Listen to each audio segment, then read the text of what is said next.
I think America must see that riots do not develop out of thin air. But in the final analysis, a riot is the language of the unheard. On this episode of Bad Cop No Donuts, Viva la raza! I lie, I cheat, I steal.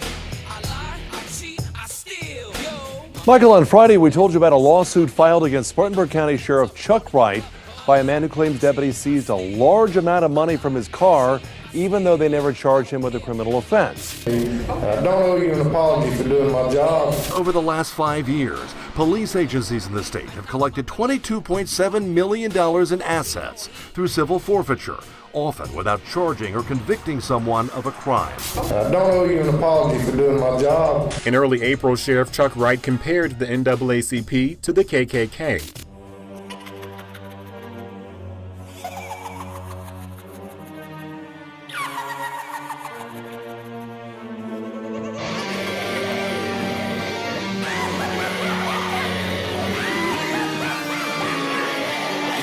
Let's make it deep.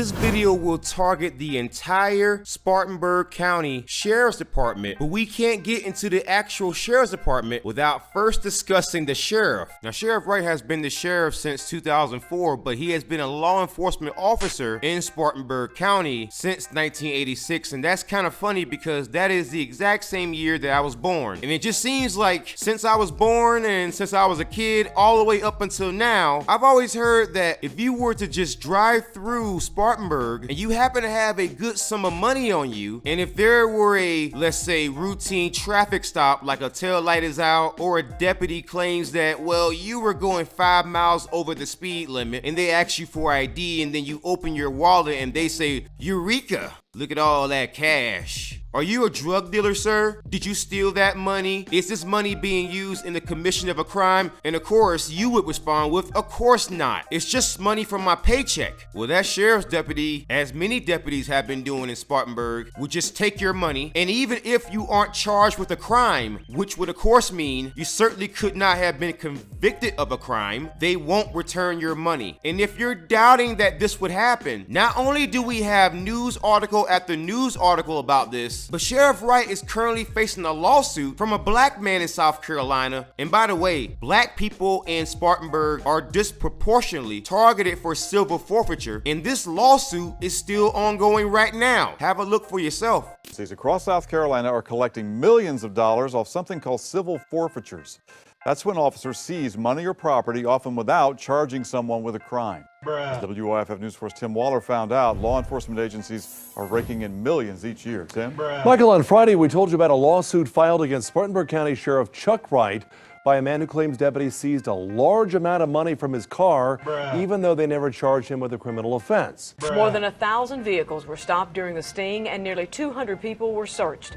Spartanburg County Sheriff Chuck Wright says even critics of the operation are safer because of it. I'm still protecting your family as well, even though you might not agree with what I'm doing.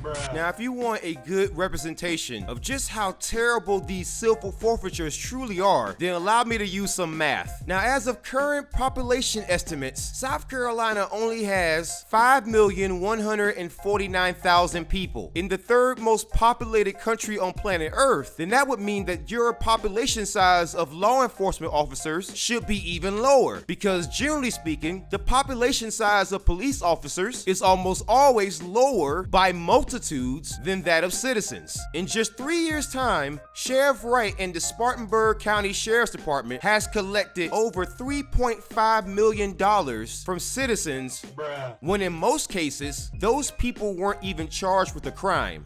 And now, based on simple math, 3.5 million is roughly 67 or 68% of 5,149,000. That means means that if we're looking at dollar amount per person in South Carolina based on population size, this man and his sheriff's department has collected 67 or 68% of the dollar amount per person in the entire state of South Carolina in just one county. Let that sink in for a moment. Take as much time as you need.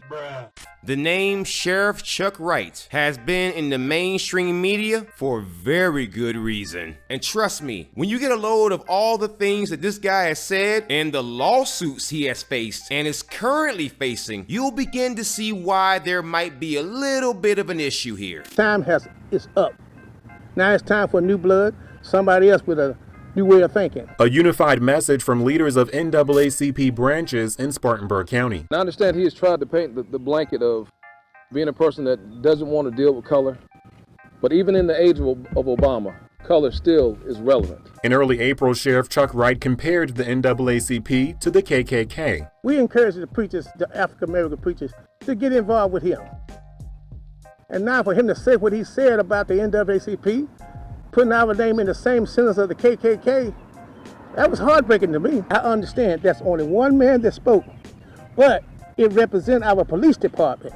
Not only does he appear to have an issue with immigrants, but this man actually suggested that the NAACP, an organization that has fought for black people for decades now, is comparable to the KKK.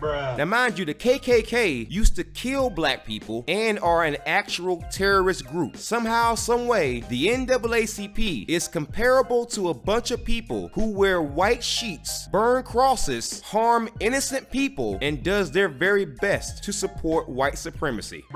Now just imagine for a second that you are a transgender person, and let's just say that you accidentally were to walk into the female's restroom. Well, Sheriff Wright said that he would physically assault you just because you're trans and you walked into the female's restroom. Gee, I wonder where I could have possibly heard this type of rhetoric before. I mean, I know I've been to various parts of the world and I spent a good bit of time in the Middle East, but not quite sure where I've heard this type of talk before, of just attacking trans people for absolutely no reason other than them being trans people and them coming across your path. Man, where have I heard this before? Just can't quite put a finger on it. Not that you've done anything or assaulted anyone or raped anyone or touched anyone. It's not even clear if you even said anything to him to even warrant a physical assault. I mean, imagine for a second. This guy wants to convince a trans person that I'm going to protect you, that I'm going to be your sheriff, and yet there is actually a condition in which all you have to do is walk into a place and this guy would instantly start beating you up. Not because you've done anything, but just because you're present. And oh boy, it gets so much worse than this. Spartanburg County Sheriff Chuck Wright is standing by a Facebook post he made on his personal page. The lengthy post gives a strong opinion. Part of it reads, quote, "Immigrants, not Americans, must adapt. Take it or leave it. I'm tired of this nation worrying about whether we are offending some individual or culture." I think the most racist people in America right now sometimes are your minorities. By now, I'm sure that you've noticed a pattern. And the pattern is that he likes to be the center of attention. And that's why he says these ridiculous things, because he knows it will get him attention. The man wants to be Donald Trump so bad, except the problem is he's more like Mitt Romney.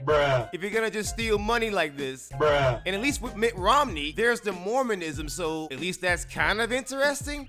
Sheriff Wright, you are a racist, anti-trans, super duper conservative, religious zealot in a red state. Even amongst anti-trans, anti-immigrant, anti-black people, you still can't stand out. So no matter how many ridiculous things he says, because he lacks any vocal talent or political talent, he will never be Donald Trump, no matter how much he tries. And so he'll keep saying these ridiculous things over and over and over again because he knows how shocking they are. But the real question becomes, who exactly is his audience? And that question is what many people who came to me about him, who live in Spartanburg, is the question that all of them have been ashamed of. Unfortunately for the people of Spartanburg, there are those who keep voting for this man, knowing that he is a bigot. Because one has to wonder, who is he representing when, if the sheriff's position is an elected position, then who in the world is electing an anti-immigrant, anti-trans, completely insensitive to black people, glorified road pirate, in a sheriff. Bruh. This man is not even fit to be a dog catcher, much less a sheriff. Bruh. And there's just some things that he says that are just unironically funny. Like, for example, years and years and years ago, Sheriff Wright said that women should be armed and have guns on them, and I am a proud Second Amendment supporter, so I'm with you, Chuck. Are you suggesting that women should be shooting to kill, for lack of a better word, down there? You also suggest which type of gun that women should get. 45 caliber handgun. Why is that? It's called the Judge. It shoots a 45 caliber or a 410 shotgun shell. But I assure you that I'm with you for a completely different reason than what you probably intended. See, you want women to be armed for a political reason, to protect themselves, and I want them to be armed to protect themselves from your deputies, Bruh. because all it takes is a simple Google search, Bruh. and you will find ream after ream after ream of your deputies engaging in, well, let's just say, some less than savory activities. Bruh. I mean, at this point, Sheriff, we might have to actually start arming the kids too. Bruh. The Department of Homeland Security had to actually get involved because one of your deputies, a sergeant who worked for you for 18 years, almost 2 decades, Bruh. and who was in a leadership position, Bruh. was caught with some less than savory material. Bruh. Former upstate deputy accused of child pornography is expected to go before a judge this morning. Sergeant Chris Wilbanks worked for the Spartanburg County Sheriff's Office for 18 years. Homeland Security arrested him on Friday, the same day he lost his job. I mean, we might have to actually start giving the kids live ammunition for their Nerf guns to keep them safe from your deputies. Bruh. I mean, hell, let's keep it a buck here. In Spartanburg, even the coroner can't be trusted. Bruh. Which is kind of weird because normally, if the coroner is gonna be a pervert, they'll be a necrophiliac or something like that. They wouldn't mess with the living usually, right? Bruh. So in Spartanburg, they can't even pervert correctly. Bruh. He must have thought that she was a living dead girl. You know, like The Walking Dead, a zombie. Well, the Spartanburg County Sheriff's Department puts a whole new meaning to the phrase, hide your kids, hide your wife. But what do I know? I'm just a devil in the details.